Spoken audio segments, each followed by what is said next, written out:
Fala galera, beleza? Vamos dar continuidade à nossa série sobre a independência. Japonês da pátria, filhos, O que aconteceu no Brasil e no mundo para que nós chegássemos a esse movimento de independência no ano de 1822?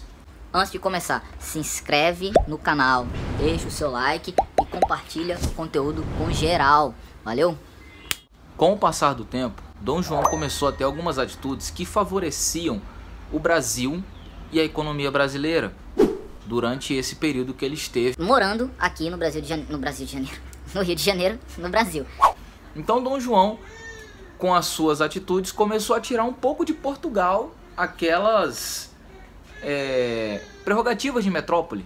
As prerrogativas de metrópole, o pacto colonial já tinha sido quebrado, o Brasil já podia comercializar com várias pessoas, com vários países.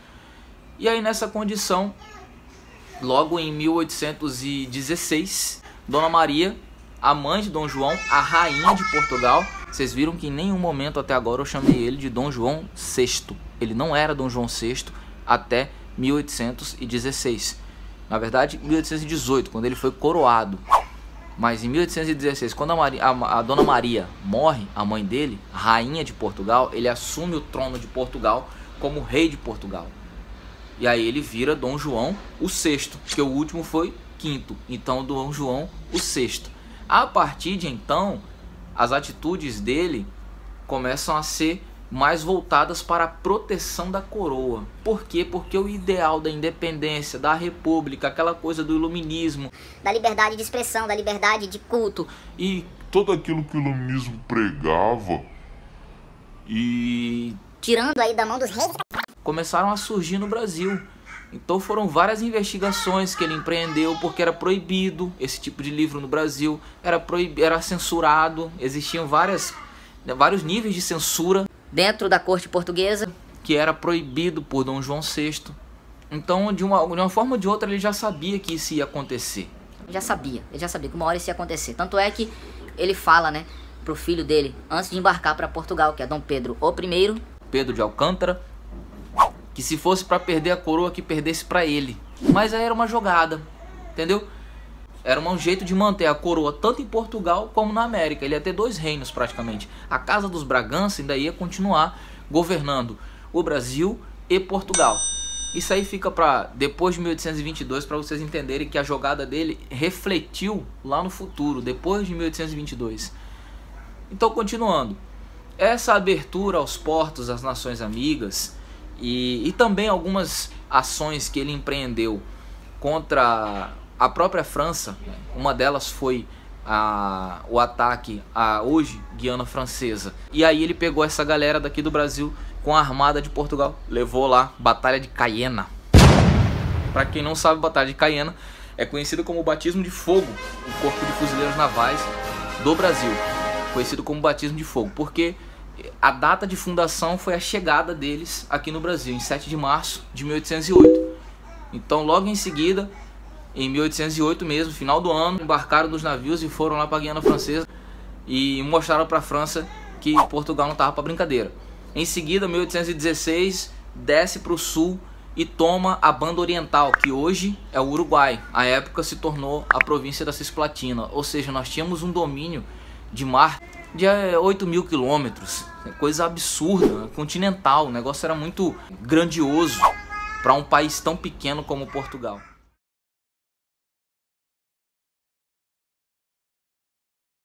E toda essa influência e essa dominação foi criando no brasileiro, no povo brasileiro em si, luso brasileiro naquela época, esse conceito de que Pô, a gente pode ser mais do que só uma colônia. A gente pode ser mais. Aí chega 1815.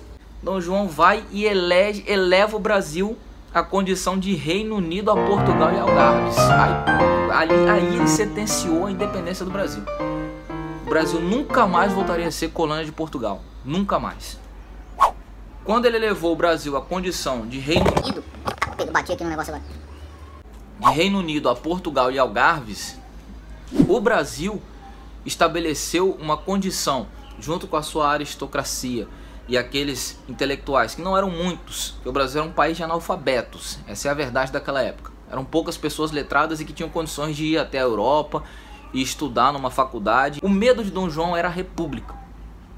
O medo dele era a república, era a gente sair direto de uma coroa para a república. Você estudar um pouquinho, você percebe que realmente, se houvesse uma república naquela época, de diversas guerras civis que aconteciam nos nossos países vizinhos, de divisões político-partidárias, não tinha partido, mas existia ideologia, né? O pensamento na época, a ideologia, divisões ideológicas.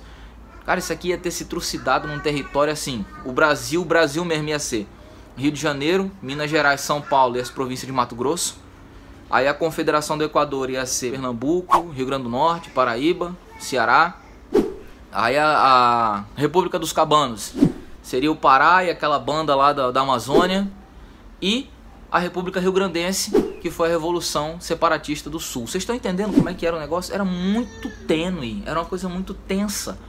Então, Dom João tinha preocupação com isso. Nessa de ter preocupação com isso, as cortes portuguesas também já estavam chateadas com a condição do Brasil ter se igualado a eles em relação ao poder, né? Então, eles começam, as cortes portuguesas, que eu falo porque ficaram membros da corte lá.